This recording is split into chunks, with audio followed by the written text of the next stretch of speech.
Hello student, a very healthy morning to you all. I, Vinita Singh, welcomes you to our YouTube channel of online classes for the subject science. In today's video, we will discuss the topic candle flame. For today, our topic is candle flame. Student, you can see the diagram. Before explaining all these things, I would like to explain you a few things about the combustion and flame. You have heard a lots and lots of time the word flame. Flame का means क्या होता है student? लौ. ये आप candle में जो ये coloured part देख रहे हैं, this is known as the flame of the candle.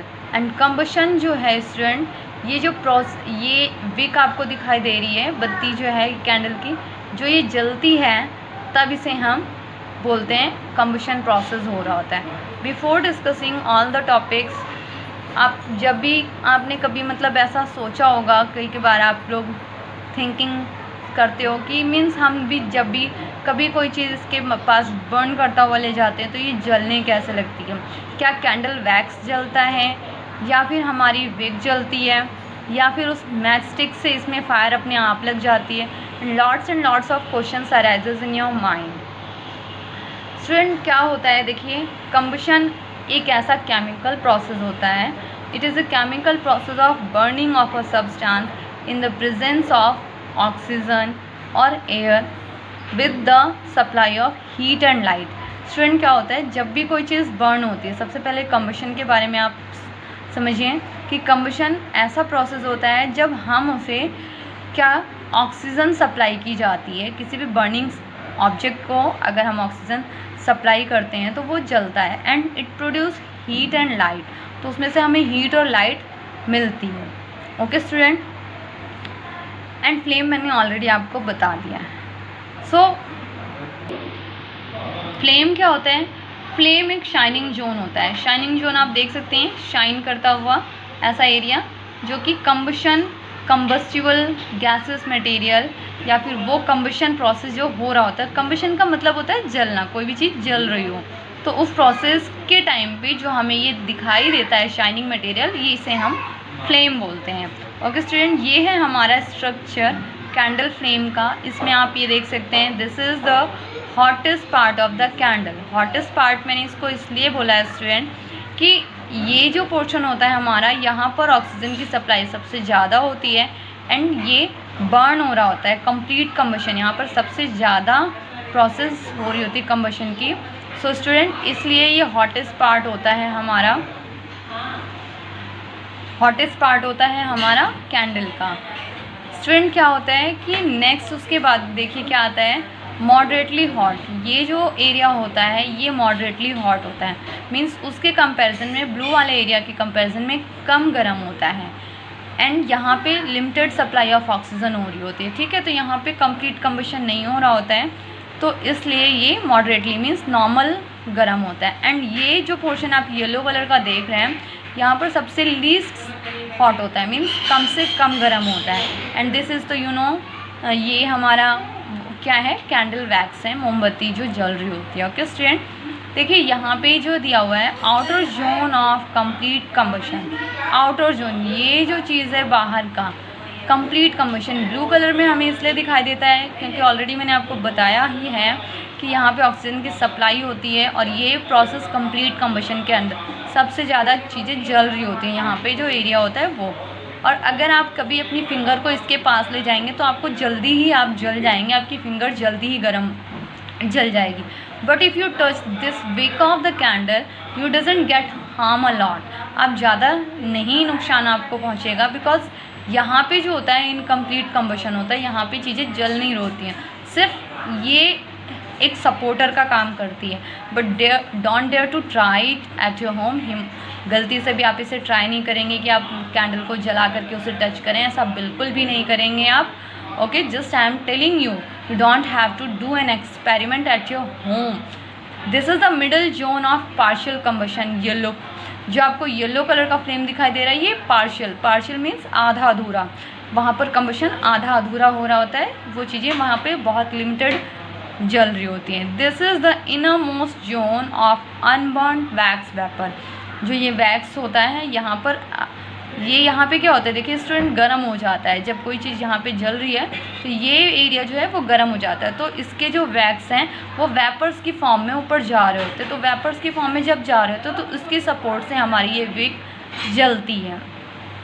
तो ये ब्लैक कलर में होती है क्योंकि ये अनबर्न्ड होती है, जल नहीं रही होती है। ओके स्टूडेंट, तो हमारी विक जो है वो सपोर्टर का काम करती है, जल रही होती है।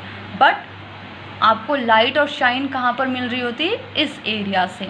ओके स्टूडेंट, तो मैंने आपको आंसर दिया है। आपके जितने भी क्वेश्चंस मैंने आपसे ऑलरेडी फर्स्ट स्टार्टिंग पोर्शन में पूछे थे। So this is the complete explanation of your candle flame. Okay student, मैंने आपसे एक क्वेश्चन पूछा था, can the wax of the candle burn without the wick? नहीं, इसका आंसर नो होगा, बिकॉज बिना विक के, बिना इस बत्ती के आपकी कैंडल नहीं जल सकती है। ये जो है आप इसमें फायर नहीं लगा सकते हैं। इसमें आप अगर इसको जलाएंगे तो ये जलेगा नहीं, सिर्फ पिघलता हुआ चला जाएगा। सिर्फ ये जो विक है इसकी वजह से ही आपका ये फ्लेम, ये सॉरी कैंडल बर्न हो रही होती है। ओके स्टूडेंट, एक क्वेश्चन मैंने आपसे पूछा था कि ऐसा क्या है जो कैंडल के अंदर जलता है, विक और वैक्स? तो उसका आंसर क्या है student? The answer will be the wick. Wick जलती है और कैंडल मेल्ट होती है। Okay student, so I hope you will very easily came to know about the candle flame that I have already explained to you.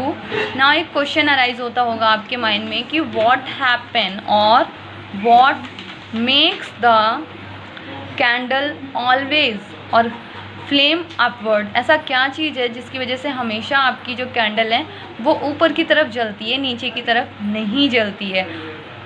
The answer would be flame always point upward because the gases produced during combustion are lighter than air.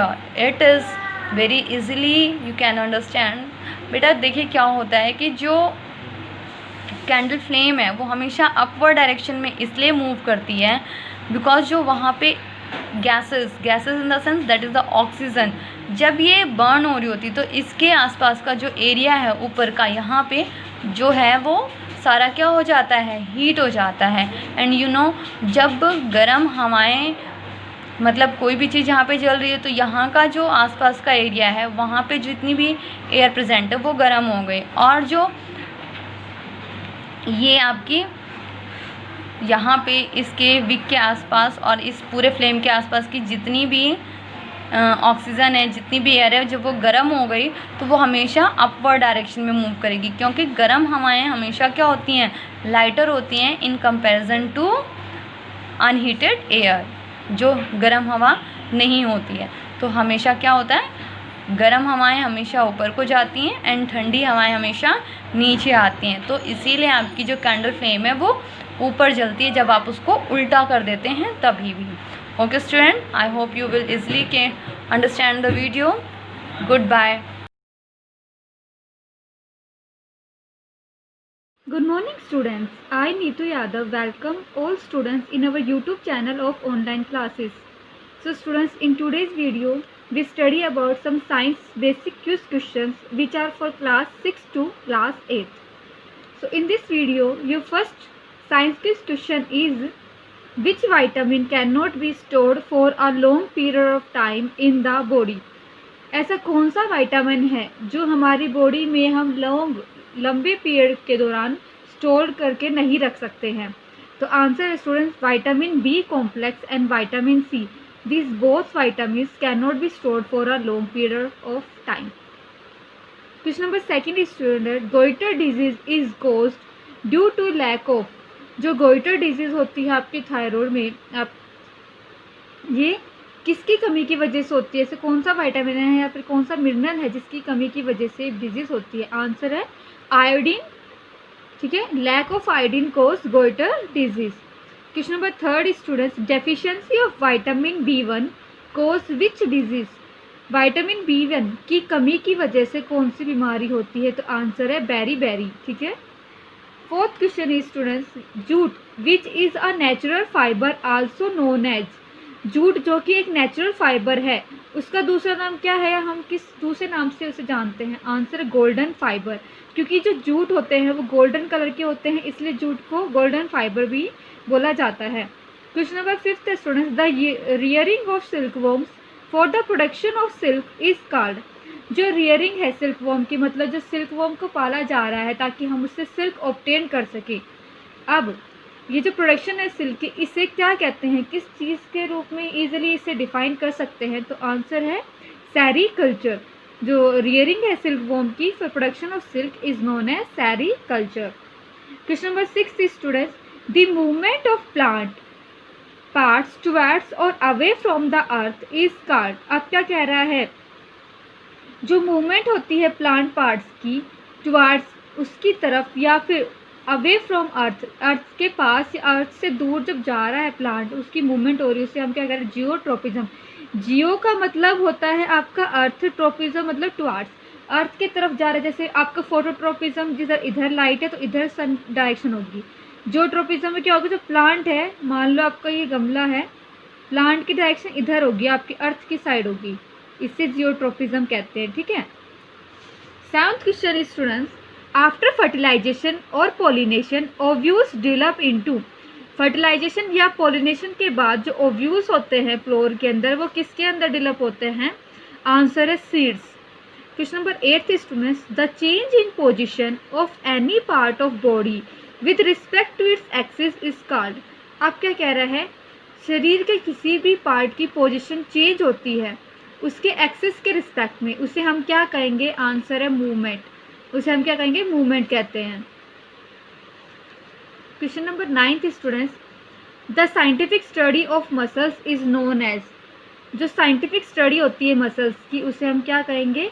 Answer है माइलोजी। जो माइलोजी होती है वो क्या होती है? Scientific study होती है मसल्स की। Question number 10 is a state of inactivity and metabolic depression during summer is known as. अब क्या कह रहा है, जो इनएक्टिविटी और मेटाबॉलिक डिप्रेशन की स्टेट होती है ड्यूरिंग समर, गर्मियों के दौरान, उस प्रोसेस को हम क्या कहते हैं? एस्टिवेशन। समर के दौरान कुछ जानवर होते हैं, एनिमल्स होते हैं, इंसेक्ट होते हैं, जो कुछ टाइम के लिए सो जाते हैं, तो उस पीरियड को, समर के दौरान जो इंसेक्ट एनिमल्स सोते हैं, उस पीरियड को हम कहेंगे एस्टिवेशन पीरियड। ठीक है। Question number 11 students, the motion of body without changing its place, in which every particle on it moves along circular path about a fixed axis is called। अब क्या कह रहा है, एक फिक्स एक्सिस पे जो किसी भी मोशन, बॉडी का मोशन होता है, अपनी जगह चेंज करता रहता है और सर्कुलर पाथ में मूव करता है, उसे हम क्या कहेंगे? आंसर है रोटेटरी मोशन। ठीक है। सर्कुलर पाथ में मूव कर रहा है, एक फिक्स पोजीशन से मूव कर रहा है और अपना प्लेस भी चेंज कर रहा है, तो उसे हम कहेंगे rotatory motion. Question number 12 students, name very strong permanent magnet which contain aluminium, nickel and cobalt. एक किसी भी एक स्ट्रॉन्ग परमानेंट मैग्नेट का नाम बताना है जिसके अंदर, या वो परमानेंट मैग्नेट क्या कंटेन कर? Aluminium, nickel and cobalt. तो आंसर है स्टूडेंट्स आपका एल निको। एल निको का जो नाम है अब एल्यूमिनियम, निकल और कोबाल्ट से लिया गया है। Al एल्यूमिनियम से, Ni निकल से और Co कोबाल्ट से, तो इसका परमानेंट मैग्नेट का नाम है एल निको। Question number 13 students, the branch of science that deals with study of light is called. Study of light, science की वो ब्रांच जिसमें हम लाइट के बारे में स्टडी करते हैं, उसे हम क्या कहेंगे? आंसर है optics. Question number 14 students, the branch of forestry dealing with the development and care of forest is known as. अब क्या कह रहा है, हमारे जंगलों के अंदर कैसे डेवलपमेंट और केयर की जा रही है, प्लांट्स की, जंगल की, या उसके अंदर रह रहे एनिमल्स की, उसकी ब्रांच को हम स्टडी को क्या कहते हैं? तो आंसर है silviculture. 15 students, the central unit of cell is called. जो सेल के बीच की जो सेंट्रल यूनिट होती है उसे हम क्या कहते हैं? तो आंसर है nucleus. Question number 16 students, the kitchen of the cell is called. जो किचन है सेल का, ये सेल में जो किचन होता है उसे क्या बोलते हैं? आंसर है प्लास्टिड। जो प्लास्टिड होते हैं वो क्या होते हैं? किचन होते हैं सेल के। 17 question is an electric lamp glows due to. जो इलेक्ट्रिक लैम्प होता है वो किसकी वजह से ग्लो करता है? तो आंसर है हीटिंग इफेक्ट की वजह से, गर्म होता है तब वो ऑन होता है, इलेक्ट्रिक लैम्प ग्लो करता है। Question number 18 students, like fuel the sun also provide heat and light, the process taking place in sun is called. अब क्या कह रहा है, जैसे fuel, like fuel the sun also provide heat, जैसे कि फ्यूल है, किसी चीज़ को जलाते तो वह क्या देता है, हीट देता है, ऐसे ही सन हमें हीट और लाइट देता है। The process taking place in sun, अब सन की जगह कोई प्रोसेस चल रही है उसे हम क्या कह रहे हैं, आंसर न्यूक्लियर प्रोसेस। अगर सन के बिना हमें लाइट और हीट मिल रही है तो उसे हम बोलेंगे nuclear process. Question number 19 students, the force between two charge body is called, दो चार्ज बॉडी है उसके बीच में कितना फोर्स दबाव पड़ रहा है उसे हम क्या कहेंगे, आंसर है students electrostatic force. Question number 20 is students, scientist who discovered fermentation, कौन सा साइंटिस्ट है जिसने फर्मेंटेशन की डिस्कवरी की थी, तो answer Louis Pasteur. Louis Pasteur ने क्या किया था, आपके फर्मेंटेशन की डिस्कवरी की थी। Question number 21 is students, the period of maturity of reproductive organs is called, जो रिप्रोडक्टिव ऑर्गन्स प्रेजेंट होते हैं हमारे बॉडी में उनकी मैच्योरिटी के पीरियड को हम क्या बोलते हैं, answer adolescence period.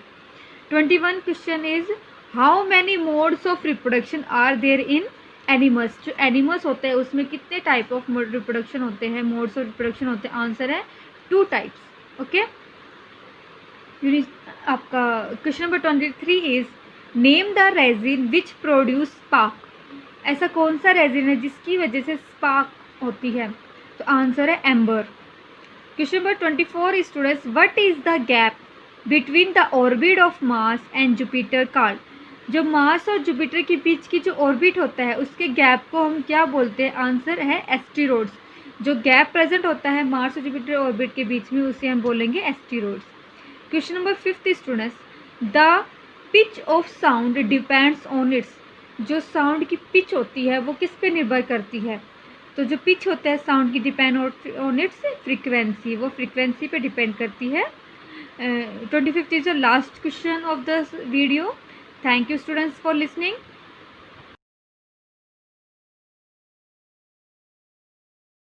Good morning students, आज का श्लोक लिखते हैं। आज का हमारा टॉपिक है श्लोक में मेरा मित्र, मेरा मित्र।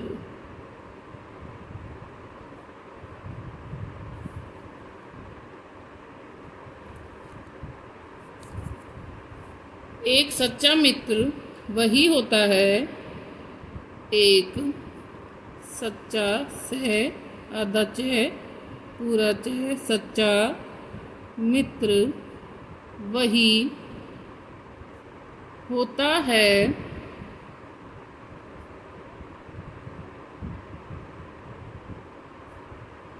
जो आपकी आवश्यकता में, जो आपकी आवश्यकता आवे आदस्य ये कहता आवश्यकता में एमी सहायता से है ये सहायता करता है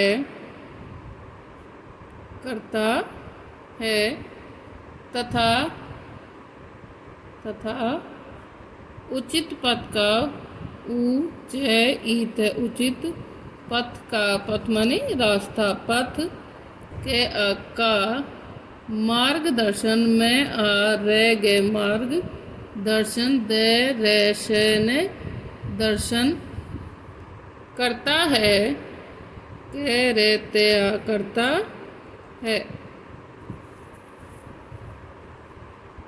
कमजोरियों और अवगुणों को के में जय ओ रे ई ये ओ कमजोरियों और अवगुणों को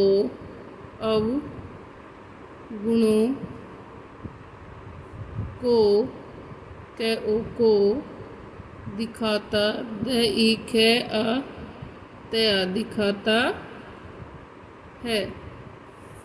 मैं बहुत भाग्यशाली हूँ, मैं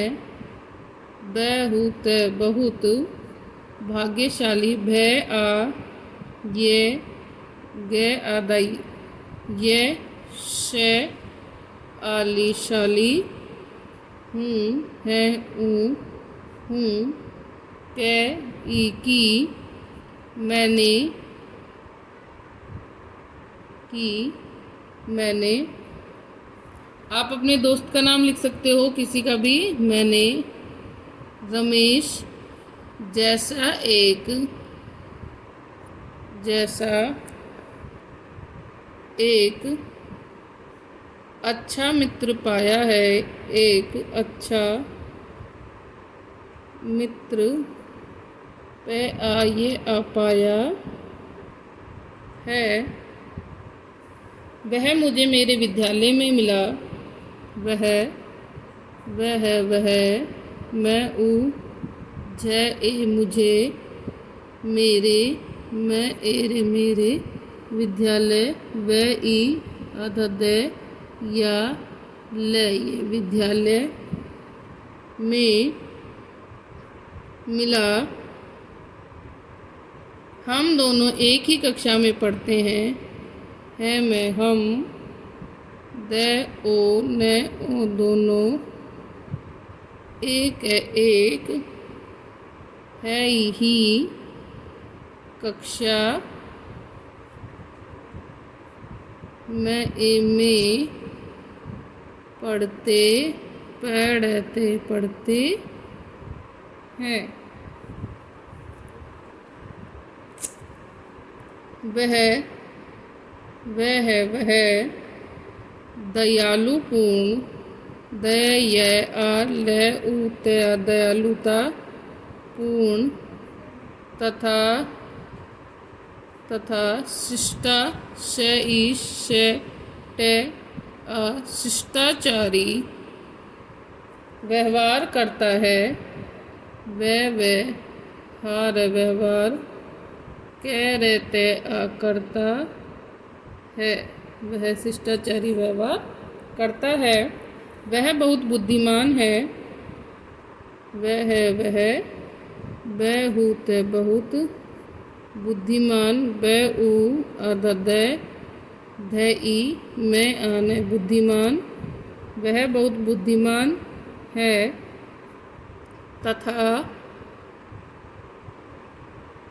तथा हमेशा, है मैं एक से हमेशा, कक्षा में मैं में, प्रथम प्रथम, आते आता है। सभी शिक्षक उसको प्यार करते हैं, से भई सभी शिक्षक, से ई शे के शिक्षक, ऊ से को उसको, यार प्यार, कह रहते करते हैं। विद्यालय में हमेशा अनुशासन में रहता है, वह विद्यालय में, वह ई दे ए याले विद्यालय में, है मैं ऐशा हमेशा, अनुशासन, ए न ऊ शासन शासन, अनुशासन, मैं ए में, रहता है। वह सभी सभी शिक्षकों, वह सभी शिक्षकों का से आदम मान सम्मान करता है, कह रहते करता है। तथा अपनी पहने अपने, मैं आते माता, पिता पिता की, के ई की, आज्ञा मानता है, मैं नेता मानता है। तो आपको भी बेटा एक पेज लेख लिखना है। Thank you. students, this is for 6 to 8 class. Our next topic is regarding debate is service versus business. यानी कि सर्विस मैन और बिजनेस मैन में क्या फ़र्क होते हैं, इन दोनों के काम में क्या फ़र्क होता है. Today I will tell you about the advantages of business, कि बिज़नेस की क्या क्या एडवांटेजेस होती हैं जो सर्विस मैन के डिसएडवांटेजेस होती हैं. Now I will tell you about the advantages of business. Our first topic point is independence. Independence क्या होता है? आज़ादी. एज अ बिज़नेस ऑनर यानी कि आप अपने बिज़नेस ऑनर की तरफ से देखेंगे तो आप you are your own boss, यानी कि आप अपने के ऊपर ही, यानी कि अपने ही काम पर बॉस हैं. Next point is lifestyle. Lifestyle यानी कि अपने आपका रहने सहने का तरीका. यू आर इन चार्ज, आप अपने काम के ऊपर इंचार्ज हैं, तो आप डिसाइड करेंगे कि आप कब और कहाँ काम करना चाहते हैं. When and where you want to work, आप कहाँ और कहाँ कैसे काम करना चाहते हैं ये आपके ऊपर निर्भर होता है. आप अपनी मर्ज़ी से कोई भी काम कभी भी कर सकते हैं. Next point is financial rewards. Financial rewards क्या होते हैं? In spite of high financial risk running your own business, यानी कि जो अगर आपके हाई फाइनेंशियल रिस्क हैं, यानी कि कोई आपको ज़्यादा नुकसान हो रहा है, ज़्यादा लॉस हो रहा है, तो आप अपने बिज़नेस को किस तरीके से चलाना चाहेंगे. Running your business gives you a chance to make more money than if you were employed by someone, यानी कि आप अपने आप को ज़्यादा अच्छे से जानते हैं कि आपको कहाँ पे बिज़नेस के अंदर कहाँ पे काम करने की ज़्यादा ज़रूरत है, लेकिन एक एम्प्लॉयड जो होता है वो ये काम नहीं कर सकता. क्यों? वो एक एम्प्लॉय है, सर्विस मैन है, वो सैलरी के बेसिस पे काम करता है. बट जो ऑनर होता है वो अपने काम के ऊपर खुद ही फाइनेंशियल रिस्क को बेयर करेगा, यानी कि फाइनेंशियल रिस्क को सारे को वही कंप्लीट करेगा. That's why.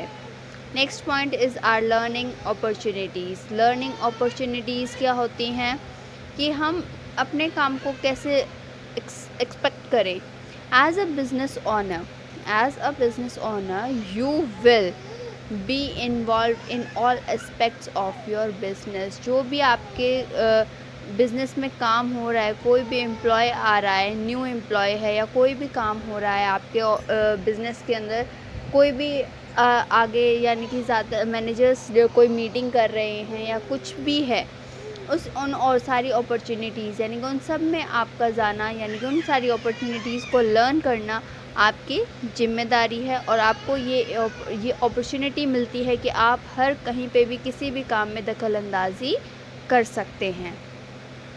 Next point is fifth point, creative freedom and personal satisfaction. यानी कि आप एक क्रिएटिव फ्रीडम, यानी कि आप अपनी आज़ादी को कैसे क्रिएटिव बना सकते हैं, कैसे अपने आप को सेटिस्फाई कर सकते हैं. पर्सनल सेटिस्फैक्शन मीन्स आप अपने आप को कैसे, खुद को कैसे सेटिस्फाई कर सकते हैं.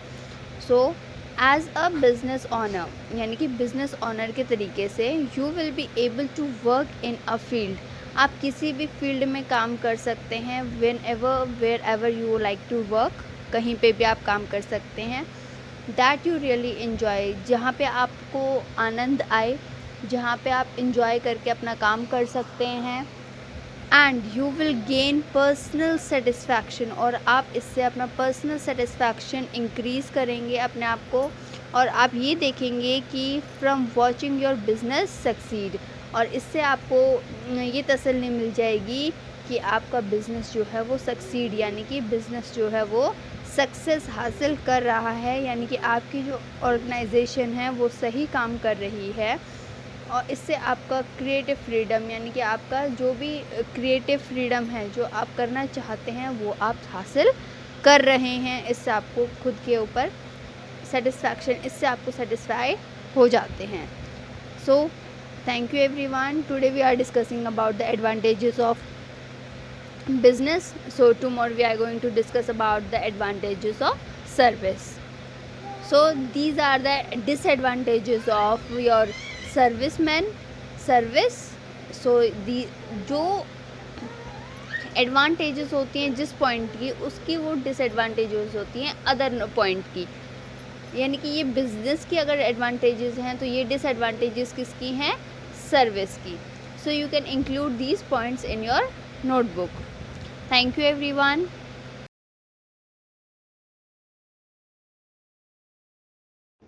Good morning student, welcome to online classes. In this spoken class or from 6 to 8 classes, the topic is my best friend.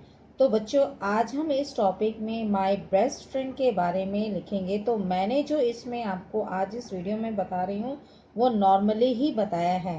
तो आपको जैसे पता है कि my best friend, इसमें आपका जो सबसे प्रिय मित्र है उसके बारे में आपको एक ब्रीफ जो है नोट लिखना है.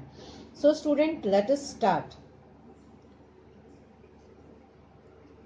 My best friend is one with whom I can share my thoughts freely.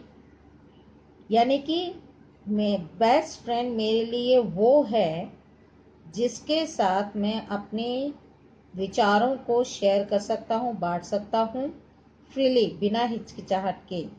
And शी/ही, यानी कि अब इसमें जो मैं वीडियो बना रही हूँ तो आप जो है शी और ही, यानी कि लड़के जो है वो ही यूज़ करेंगे और लड़कियां जो है वो शी वर्ड यूज़ करेंगी.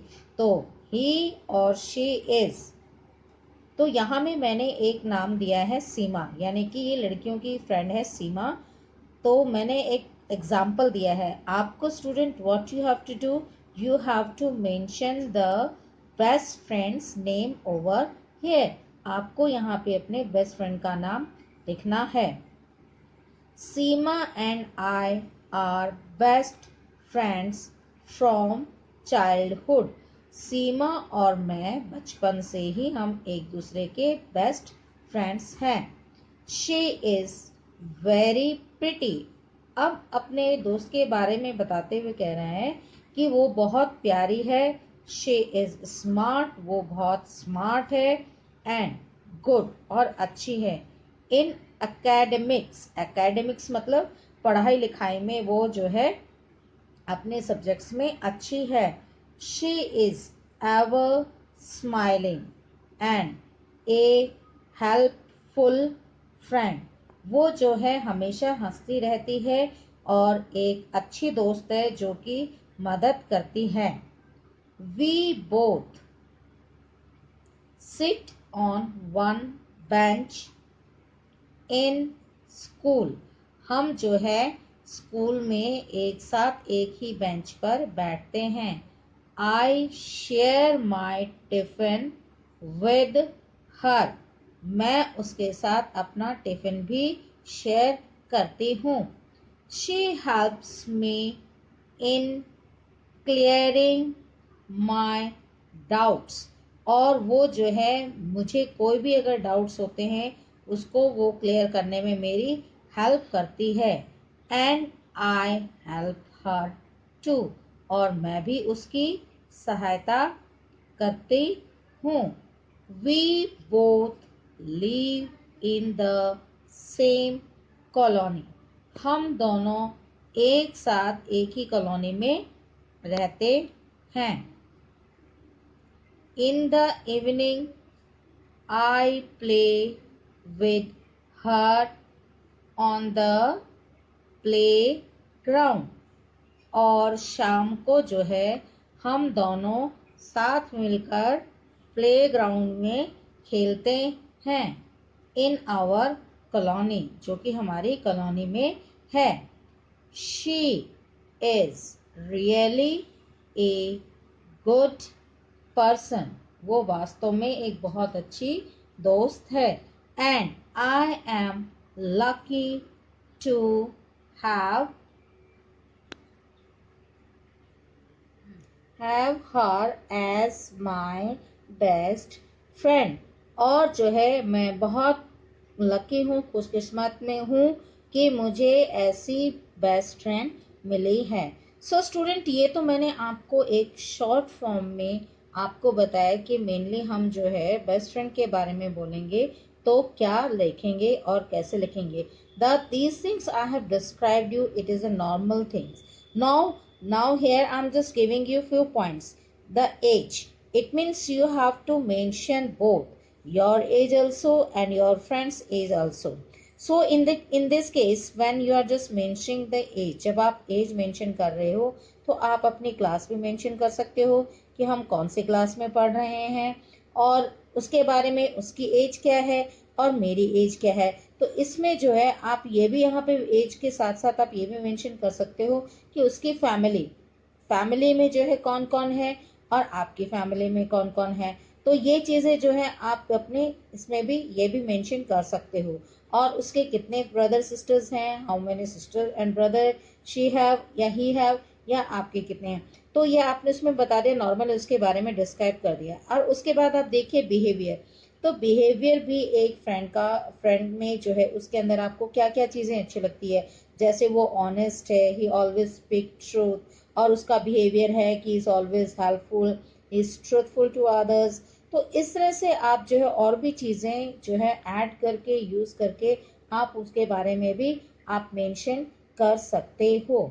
तो अब देखिए नेक्स्ट पॉइंट आपका हॉबीज आ गया। तो हॉबीज के बारे में भी आप लिख सकते हो कि अकॉर्डिंग टू यू आपकी हॉबीज क्या हैं और आपकी बेस्ट फ्रेंड की हॉबीज हैं। तो आप ये भी लिख सकते हो कि हम दोनों की भी हॉबीज जो है सेम टू सेम मैच करती हैं। तो ये चीज़ें बच्चों आपको जो है ये साथ में साथ उसमें आप ऐड कर सकते हैं। नाउ नेक्स्ट है पर्सनालिटी डेवलपमेंट। यानी कि पर्सनालिटी डेवलपमेंट का मतलब है कि आपके जो हाव भाव हैं उसके फ्रेंड्स के और उसकी पर्सनालिटी है वो कैसे आपस में डेवलपमेंट करते हैं एक दूसरे के साथ, कैसे हेल्पफुल है और कैसे कोऑर्डिनेशन है दोनों में, किस तरह से आप दोनों उनको उस चीज़ों को मेंटेन करते हो। तो इस चीज़ में भी आप जो है डिस्क्राइब कर सकते हो इसमें माय बेस्ट फ्रेंड में कि according to you your friend is very helpful to you, and not only with you she is also helpful with others students also and other friends also.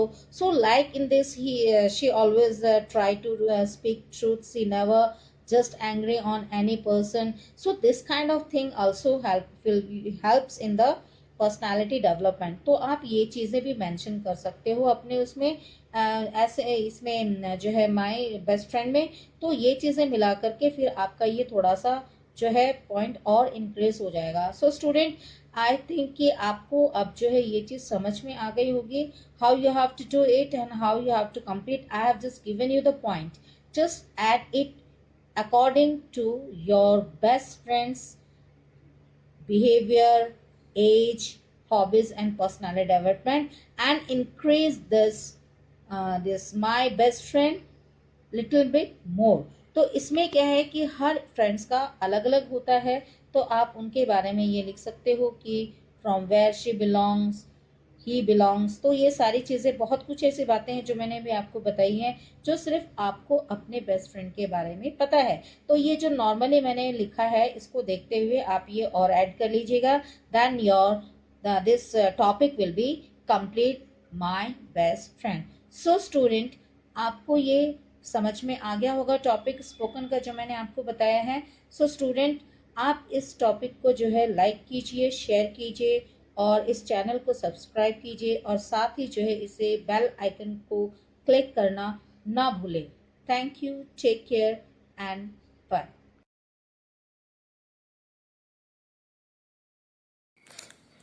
Good morning, students. So let's start our today's maths class. I am Anshu, your maths teacher. Today our topic is distance and time for class 6 to 8. Now firstly distance and time और speed में हमारे पास एक relationship होता है and that is speed is equals to distance upon time। ठीक है, distance क्या होता है, जो हम travel करते हैं किलोमीटर, मीटर्स और इन सब में होता है हमारे पास। ठीक है, and time will be in second, hour और minute and speed will be, इन दोनों का हमारे पास क्या होता है, फ्रैक्शन में होता है। So if we want to consider which of the following is not a unit of distance. अब डिस्टेंस आपने पढ़ा है, देखो मीटर जो होता है डिस्टेंस में होता है कैलकुलेट, अगर हमें कुछ भी कैलकुलेट। फिट मतलब होता है कि जैसे हमारी हाइट को भी हम कंसिडर करते हैं तो वो भी एक तरीके से क्या है, डिस्टेंस है। डिस्टेंस का मतलब ये नहीं होता है कि जो आप ट्रैवल करके जाते हो, डिस्टेंस मतलब होता है कि इफ देखो अगर हम एक लकड़ी लेते हैं वो इतनी फिट है, तो अगर हमें उससे भी डिस्टेंस मेजर करना है तो हम कैसे करेंगे, उसको हम पुट करते जाते हैं आगे आगे ऐसे करके, उससे भी मेजर कर सकते हैं हम, ठीक है। तो फिट भी हमारे पास क्या है, एक यूनिट है डिस्टेंस की, किलोग्राम। अब किलोग्राम जो होता है यहाँ पे होता है 1 kg, किसी क्वांटिटी के बारे में होता है, तो वो क्या होता है, एक वेइंग की यूनिट होती है, मतलब वेट की यूनिट होती है kilogram. And kilometre is also a unit of distance, because 1 kilometre 2 kilometre इतना रन करा मैंने आज, इतने किलोमीटर हम चले हैं, या इतने किलोमीटर दूर वो डिस्टेंस है। सो ये तो हमारे पास क्या है, डिस्टेंस की यूनिट है। So not a unit of distance is kilogram, ठीक है।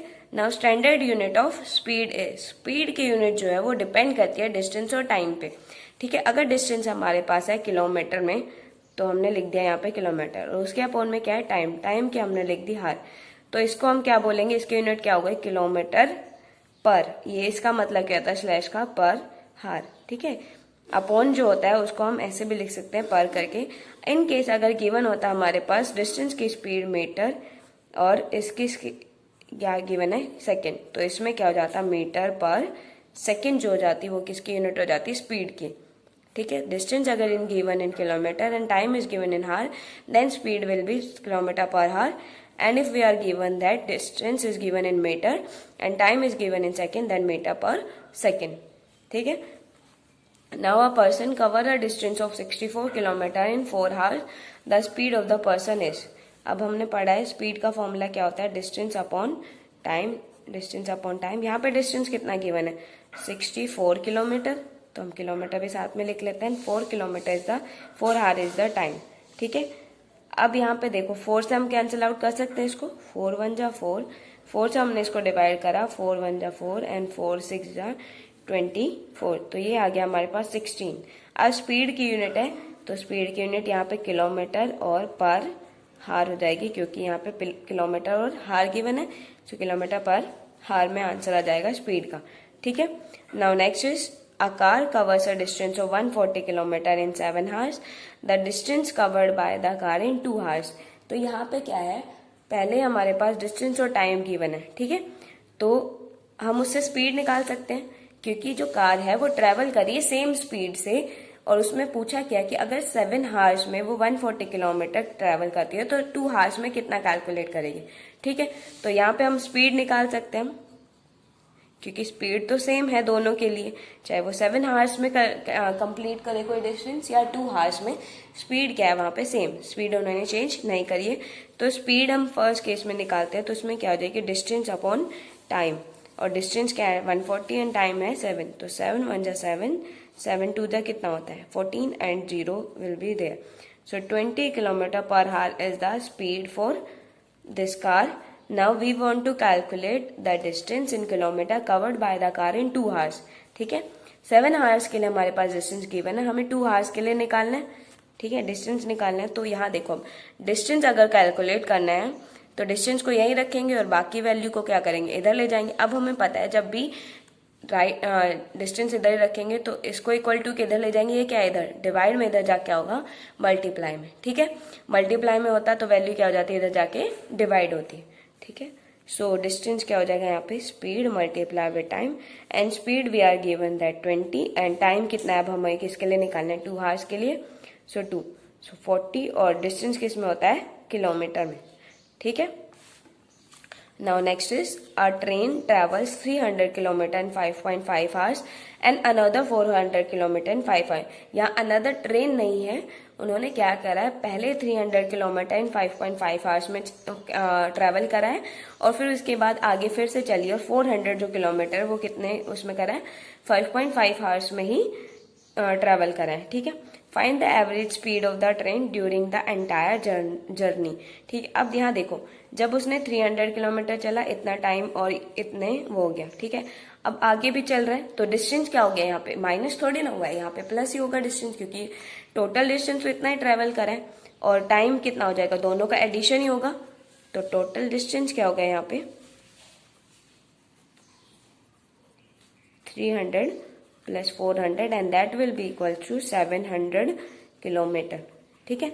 एंड सेम लाइक टाइम भी क्या करा है उन्होंने 5.5 आवर्स इसमें इसमें ट्रैवल कर लिया इतने टाइम में, और 5.5 आवर्स में इतना वो करा है, ठीक है, लेकिन अनदर लगे हैं, मतलब दूसरे घंटे में लगे हैं वो, ठीक है।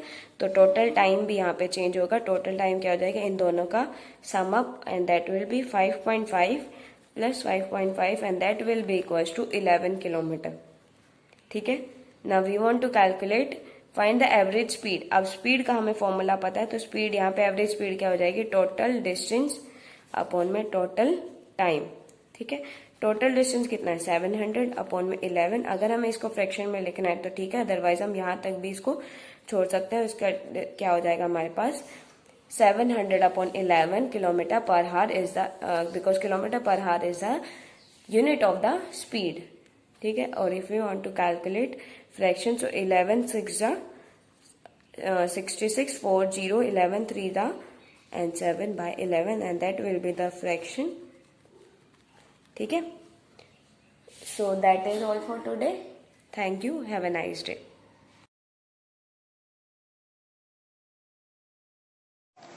A very warm and pleasant good morning, student. We are discussing important days of May and June. So dear student, we have discussing these May month important days in previous video.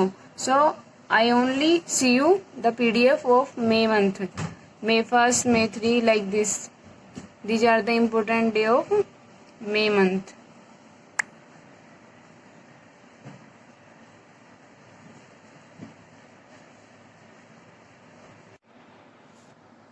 Today we discuss June important days. और 1 June is celebrate as world milk day. World milk day means इसमें जो milk होता है वो एक healthy diet होता है, इसलिए उस पर फोकस किया जाता है कि we have to drink milk daily. Next is global day of parents. 1 जून को ही global day of parents means इस दिन पेरेंट्स को ये प्रॉमिस करना पड़ता है कि वो अपने बच्चों को बेस्ट पेरेंटिंग देंगे, मीन्स उनकी हर विश पूरी करने की कोशिश करेंगे। Next is 2 June Telangana formation day. इस दिन तेलंगाना जो स्टेट है उसको उसकी नींव रखी गई थी। नेक्स्ट इज 3 जून वर्ल्ड बाईसाइकिल डे। इस दिन वर्ल्ड में पहली बाईसाइकिल बनी थी। 4 जून international day of innocent children victims of aggregation. इस दिन जो लेबनान युद्ध हुआ था उसमें जो इजराइल के लोगों ने जो फिलिस्तीनी बच्चों पे अटैक किया था, तो उन बच्चों को सिंपैथी देने के लिए डे मनाया जाता है। उनको मनी हेल्प भी जाती है, क्लोथ्स वगैरह इस तरह के। Next one is world environment day. 5 जून को हम क्या सेलिब्रेट करते हैं, वर्ल्ड एनवायरनमेंट डे। इस दिन हमें प्रॉमिस करना चाहिए कि हमें अपने एनवायरनमेंट को healthy and net and clean रखना है, तो हमें बहुत सारे पेड़ लगाने चाहिए। Next is 7 June world food safety day. World food safety day का मतलब है कि हमें जो इस तरह का फूड खाना चाहिए जो हमारे शरीर की सेफ्टी भी रखते है और हमारे लिए हेल्दी भी, और जो खाना है वो बहुत ही सेफ्टी से बनाना चाहिए, मीन्स क्लीन हाथों से, और उसको ढककर रखना चाहिए बनाने के बाद, ठीक है। Next one is 8 June world brain tumour day. Brain tumour एक डिजीज है, तो इससे जो लोग ग्रस्त हैं उनको सिंपैथी देने के लिए ये डे मनाया जाता है। नेक्स्ट इज 8 जून को ही वर्ल्ड ओशियन डे। इसमें लोगों का जो मोटिवेट करते हैं कि जो हमारे जितने भी महासागर हैं, ओशियंस का मतलब होता है सागर, समुद्र हमारे, तो उनकी तरफ लोगों का ध्यान आकर्षित करने के लिए मनाया जाता है। Now next one is June 12 anti child labour day. इसमें जो 18 ईयर्स या 14 ईयर्स से कम एज के जो बच्चे हैं, उन जो लेबरिंग मीन्स जो काम करते हैं शॉप्स वगैरह पे, उनके करप्शन को रोका जाता है, मीन्स उन्हें पढ़ाई की तरफ मोटिवेट किया जाता है। Next one is June 14 world blood donor day. इसमें जो लोग ब्लड डोनेट करते हैं उनको अप्रिशिएट किया जाता है। जून 20 वर्ल्ड रेस्क्यू डे। जो लोग दूसरे पे, रेस्क्यू का मतलब होता है जो लोग दूसरे पे डिपेंड होते हैं, उनको सिंपैथी देने के लिए डे मनाया जाता है। जून 21 इंटरनेशनल डे ऑफ योगा। इस दिन योगा दिवस होता है और योग के थ्रू ये बताया जाता है कि अगर योग करोगे तो आप हेल्दी रहोगे। Next one is 21 June means जरूरी नहीं है 21 जून को ही हो, जो 3rd संडे होता है जून को, उस दिन वर्ल्ड फादर डे सेलिब्रेट किया जाता है। Next one is 23 June international Olympics day. Next one is 23 June United nation public service day. इस दिन यूनाइटेड जो नेशन है, संयुक्त राज्य है, उसका पब्लिक सर्विस डे होता है। एंड नेक्स्ट वन इज 23 जून को ही इंटरनेशनल विडो, जो औरतें विधवा होती हैं उनको सिंपैथी देने के लिए डे मनाया जाता है। नेक्स्ट वन इज 26 जून international day against drug abuse and लिटिक्स ट्रैफिकिंग। इसमें क्या होता है, जो ड्रग्स हैं उसके जो हार्मफुल होते हैं, हार्म जो वो बताए जाते हैं कि इससे हमें क्या नुकसान होता है और ये हमें नहीं लेनी चाहिए। Next one is international day in support of victim of torture. Next one is 30 June world astro day.